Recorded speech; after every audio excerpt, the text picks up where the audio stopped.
Hello everybody. This is the last video I'm going to make on some of my vintage finds. Like I said in my other videos, most of these things come from thrift stores, but some of them come from other places like garage sales or I don't think there's anything in here that comes from an antique store. But I have a couple of items here to show you. First of all, and I have a lot of fur in here, but I just wanted to show you first this black fur coat. And I know this is vintage 80s because my first husband gave me this in 1986 and I've had it ever since. It's really warm and I like to wear it during the winter because it gets pretty cold up here in the desert during the winter. But anyway, this is a vintage 1980s fur jacket, and my first husband gave it to me along with a bottle of Chanel No. 5. It was kind of funny because my first husband didn't do flowers and birthday cards or dinners out or anything for birthdays or anything like that. He wasn't very sentimental that way. But one day he walked in with a fur coat and a bottle of Chanel No. 5 for me. So it was a big surprise, and I've had this jacket ever since, in 1986. Okay, the items I have today are mostly items that I don't know what era they came from. They don't really have things that let me know. I think some of them are from the 50s or 60s. And then some of them, like this item right here, I believe probably came from the 70s. But here's a suede coat. It's a little bit long. It does have the 3/4 sleeves, which indicates that it might be older. But the style to me doesn't seem to be the 50s or 60s. So it has a mink collar on it. Very, very pretty chocolate brown. And this one doesn't have any labels or tags. I remember I bought it for $2.99, as is, in a big, beautiful thrift store that since has closed, sadly. Okay, I have a couple of hats here. This one is an Adolfo II hat, and here's the label. Right on the inside there, it says Adolfo II. And it has another label in here that's very difficult to read, but it has that look. I think it says Exilo. So some woman bought this from Saks Fifth Avenue, not sure when, but it's a very beautiful big hat, and it has some wood little detailing right there. This hat also is old. This one says Tally Ho inside in a little tag. And it just kind of has a styling that you don't really see as much today. This could be a modern fashion hat, but the tag inside led me to think that it's older, that it might be vintage. So there's another vintage hat. I have here a couple of these coats. They're pretty old. This one came from Robinson's, and let's see if it has. This is one way I said in my old video that you can tell something is vintage. Came from a nice store. Let's see if we can pull that out. And on the inside here, you can see the label. This is a 100% wool coat. Unfortunately, it has a few moth holes. This is one of the problems that you find with wool. When you find cashmere or wool items in the thrift store, you have to look at them pretty carefully if you want it to be in really good condition, because moth holes can be really easy to miss. Okay, so that's one of the fur collars. Here's another one. I love this coat. I bought this for, I believe, $5 or $6 in my little volunteer store.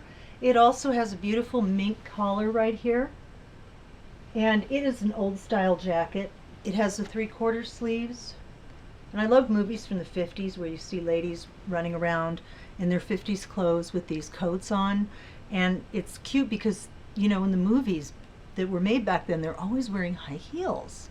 And so they run around in high heels all the time, and they're little pencil skirts. But anyway, here's the novelty button. And it's got slit pockets. This is a very large overcoat, just like the one I just showed you. Okay, I have also here, we'll move my coat hangers. I have another coat that I suspected was vintage.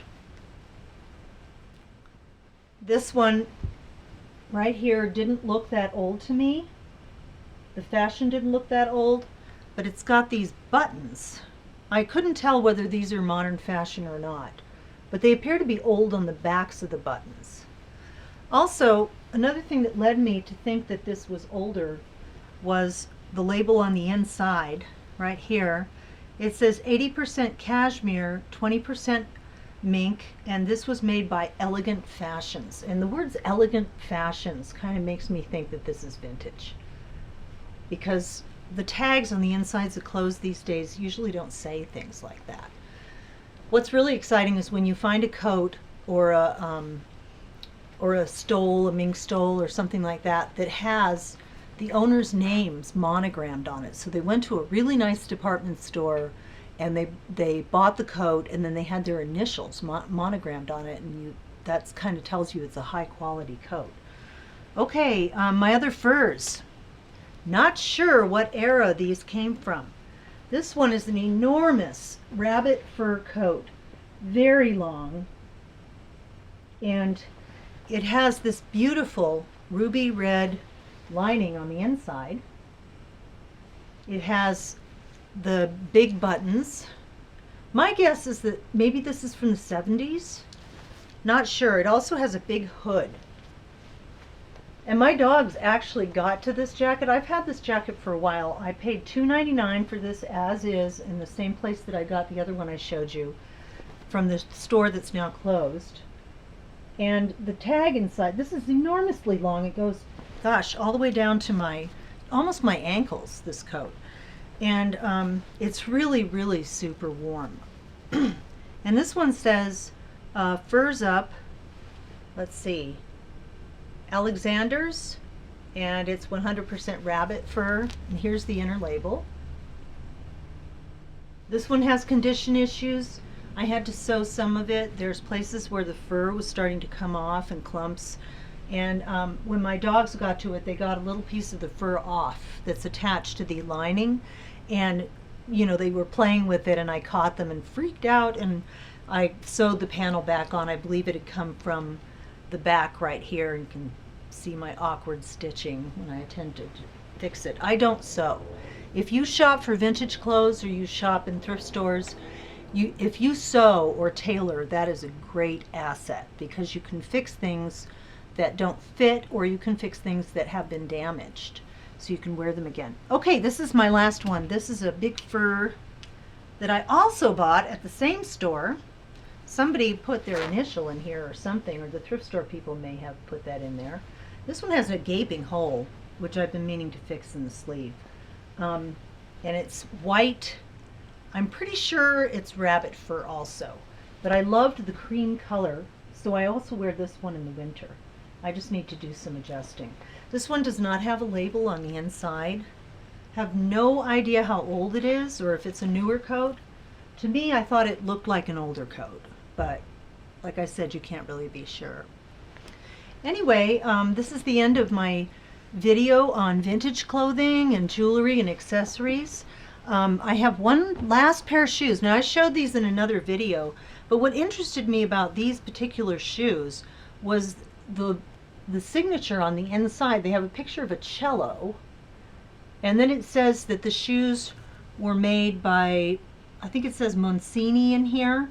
They have leather soles, so they're nicely made shoes. I have no idea how old these are, but they just don't look like modern shoes to me. They've got gold leafing right here, and I've never seen a label like that on the inside of a modern shoe, so I'm really not sure how old that is. There's books that you can get on vintage items. I have one on vintage accessories, and I have also collector books for costume jewelry. If you are a lady who has maybe a little more money, one place to pick up vintage things is at estate sales. So when someone passes away, they bring all their items out and they either auction them or just sell them. Also, costume jewelry shows have a lot of vintage stuff and are fun to go to. I mainly buy my stuff at thrift stores because I don't have a lot of money. So, and I can find such good deals. If you're willing to really look around, you can find amazing things in thrift stores. Even in the area I live in, which is kind of, it's east of LA, but it's kind of in the middle of nowhere. It's not a town that has a lot of, you know, antique type stuff or vintage stuff. Okay, last thing, I showed this in another video, but this is a Mr. Blackwell tie. I actually looked this up, and Mr. Blackwell was the man who made the worst dressed list. I think in the 70s he started a list, and he'd make one each year of the worst dressed celebrities. And he did make a line of accessories, and men's accessories, and so this is one of his ties. And I thought that was kind of cool. So I have nothing left here to show you, and so this is the end of my vintage series. I don't know when I can do another thrift store haul. We're on a tight budget right now, even for thrift stores. So as soon as I can get a chance to go to a thrift store and pick up some more items, I'll make another video. Lucy, come here. Come here. And here's my dog, Lucy. She's vintage too. She's got gray grizzle on her muzzle, which didn't used to be there. She used to be all black. But anyway, she's here to say goodbye too, and we'll see you later. Bye-bye.